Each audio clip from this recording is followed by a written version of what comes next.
Shalom, peace, and blessings and greetings to all those that are listening. This was a unplanned live, so I'm only going to be here for a few minutes, and I just want to say a few things, put on the minds of the people. I've been aware for some time now, a lot of different types of conflict and different things that are going on. And I've done my best to try to avoid getting involved in it. I have strong opinions about certain things that I hear, but not necessarily all the time about certain people. Regardless of all of that,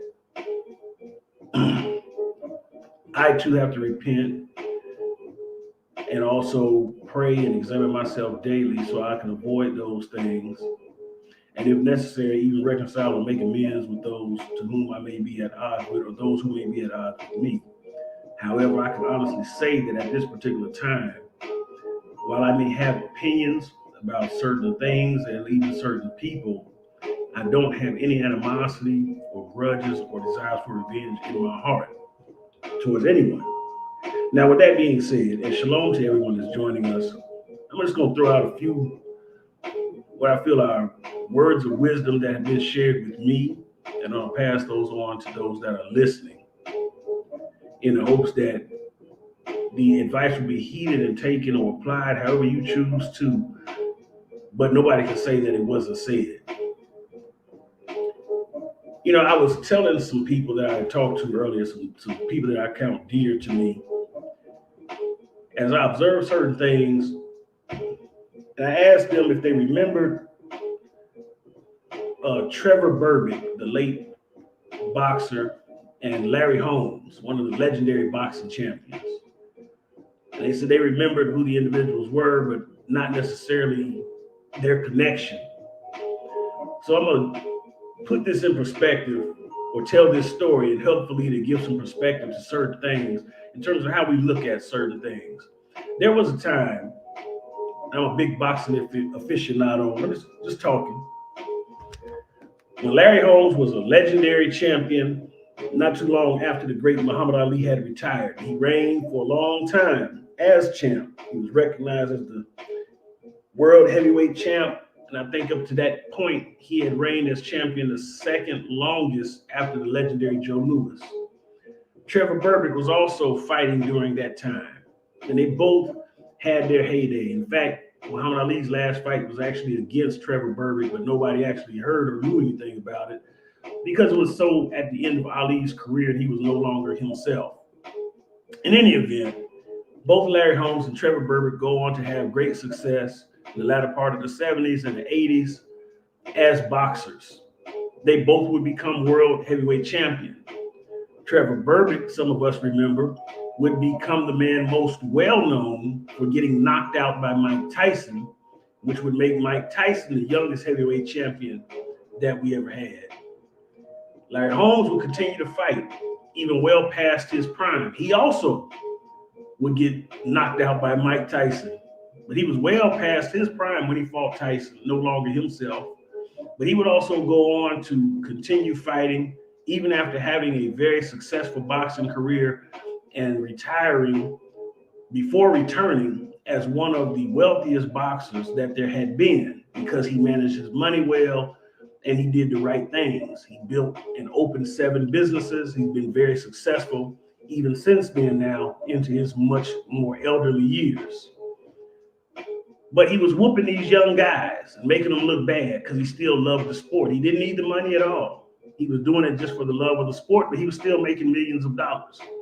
In the meanwhile, Trevor Berbick's career, after being knocked out by Mike Tyson, it never was able to regain any steam like Larry Holmes. So you never really heard anything else about him. And Trevor Berbick would squander his money. He would have all kinds of other issues. I believe there was a report at one time of mental problems and things of this sort. But anyway, he would be on a downward spiral in terms of his finances and his personal life in comparison to Larry Holmes. But there was a time when we had George Foreman and a lot of older boxers that still seemed to linger long and were very popular in the sport of boxing and were making money. So people wanted the older guys to fight. Larry Holmes wanted to just fight the younger guys to show them that he still had it. So Trevor Berbick decided in his mind, I'm going to fight Larry Holmes. I'm going to goad him into fighting me, and we can make millions of dollars, and that'll help me basically restore my lost finances. You know, he was clout chasing basically. So Larry Holmes said he didn't want to fight Trevor Berbick. And Trevor Berbick really needed to fight more than Larry did. Larry didn't need to fight at all. And so he started harassing and badgering Larry Holmes to try and force him to fight him. It got so bad to the point that Trevor Berbick actually, I think at one time, insulted Larry Holmes' wife, and they ended up having a parking lot altercation. And I remember watching the tape. Larry Holmes jumped off of the top of a car to try to kick Trevor Berbick, almost like some Bruce Lee stuff. But, you know, they broke the fight up. So in any event, people thought, wow, this is a great build-up to see these two old guys get ready to, you know, basically have a battle of the grandpas, so to speak, you know, or the battle of the old fighters. But when they asked Larry Holmes if he was going to fight Trevor Berbick, he said, no, I'm not going to fight him. I'm not going to ever fight him. They said, why? He said, because he broke. And the only reason he want to fight me is to build himself back up. He said, I'm going to fight him by not fighting him because I'm going to keep him broke.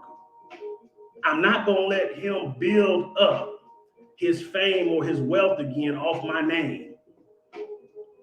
I got plenty of money, and I don't need no more money by fighting him. And I don't need no more notoriety. It's not going to do anything for me. Basically, is what Larry Holmes was saying to fight Trevor Berbick. I would just be giving him what he wants while I really don't get anything out of it. So I say that story to say this. Sometimes in life, you're going to have a Trevor Berbick. You're going to have people that try to make a claim or fame or clout off your name. And you got to assess the situation properly. And you can't allow them to pull you out of yourself and cause you to act out of character because they want to draw you in to a fight that you don't need and that does nothing for you. It only does something for them. So I like Larry Holmes' attitude concerning that particular issue. And I think the principles of that can be put into practical application by us in other areas of life. There's an old saying that speaks of a dog howling at the moon. It says, as long as the dog is howling at the moon, nobody cares because it's just a dog doing what dogs do, howling at the moon.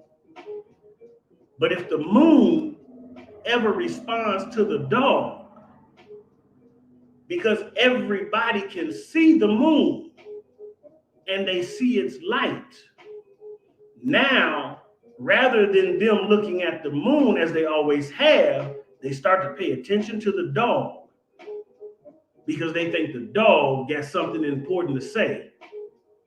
And in truth, the dog is talking loud and saying nothing.